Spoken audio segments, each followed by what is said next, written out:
We come today not only to celebrate the opening of our grand library, but also to bask in the generosity of her humble benefactor, David Holliday Moffat, Jr. David's grandfather, Samuel, a Scottish immigrant, built his home on this land, and it is where his grandson saw fit to build what we have come to know and love as Moffat Library. David's odyssey began in 1851 at the age of 12 when he leaves Washingtonville and goes to New York City. He secures a job as a messenger for the New York Exchange Bank. By 16, he was made an assistant teller. As family members began to move west, David would soon follow and obtained a position as a teller in Des Moines, Iowa. A year later, he was on the move to Omaha, where his Des Moines employers entrusted him with funds to establish a bank there. He invested in real estate, knowing when to buy and when to sell, and by age 20 was a paper millionaire. It wasn't to last long, however. Over-speculation wiped he and his new bank out. His newly established friendship with the Woolworth brothers took him further west to the state of Colorado, where David would establish his home and settle down with his wife, Frances Buckout, another Orange County native. They would have only one child, a daughter, Marcia. In late 1885, John Newton Moffat made a visit to his cousin in Denver, who at this time was president of the Denver and Rio Grande Railway and president of Denver's powerful First National Bank. In the course of a conversation, David said to John that he wanted to do something for his hometown, a lasting gift, to which John suggested a library, a reading room, and a lecture hall, and David heartily agreed. In the spring of 1886, work began on this marvelous building, and on April 25, 1887, David came east for the dedication ceremony. His humble response to the invitation you can read in the journal.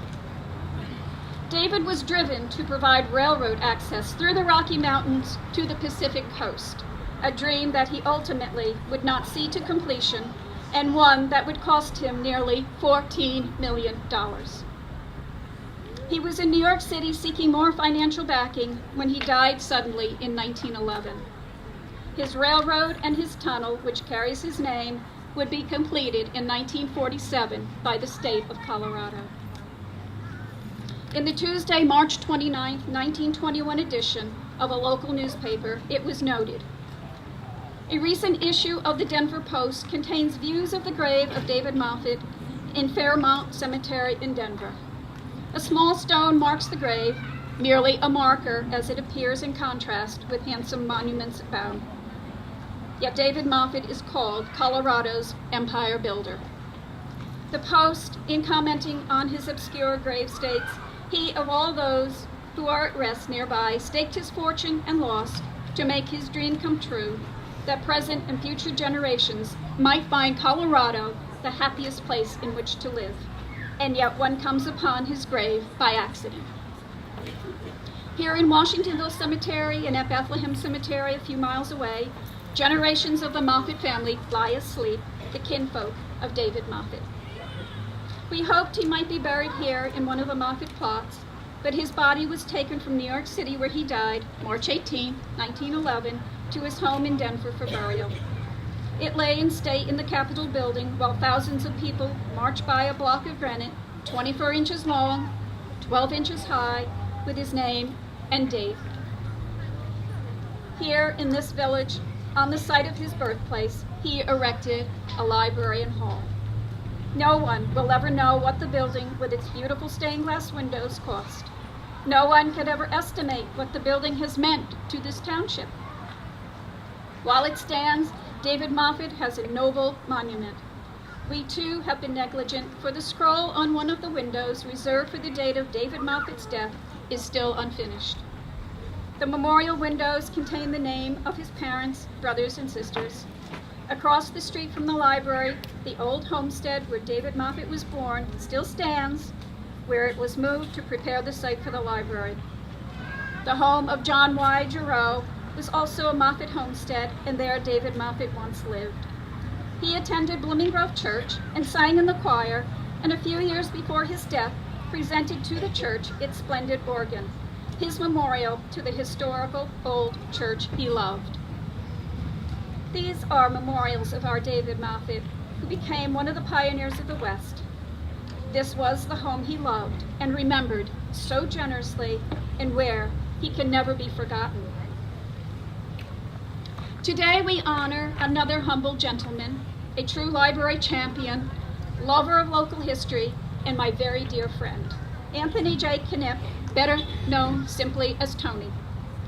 Tony served for many years on the Moffat Library Board of Trustees, as well as the Ramapo Catskill Library System Board and Historic Blooming Grove Association. He was instrumental in moving the library structure from an association library to a school district library. He was also very good at ferreting out any and all local history ephemera and artifacts, or encouraging his friends like myself to dive into dumpsters while he was the lookout for any police patrols.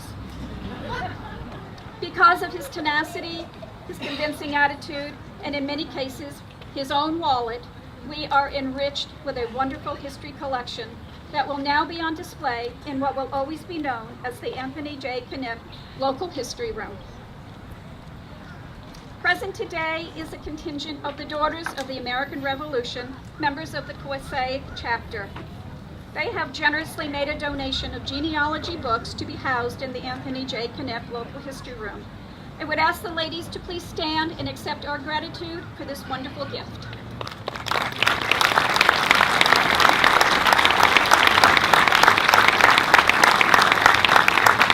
They may very well already be standing. We are also honored today with the presence of Julie Harper from Nebraska, along with her son Blaine, who lives in New Jersey, distant cousins of David Moffat. Julie, Blaine, please stand. And so to honor Clan Moffat and their Scottish roots, I would like to invite Michaela Frisbee to come forward.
Michaela for her generous donation of such a wonderful presentation.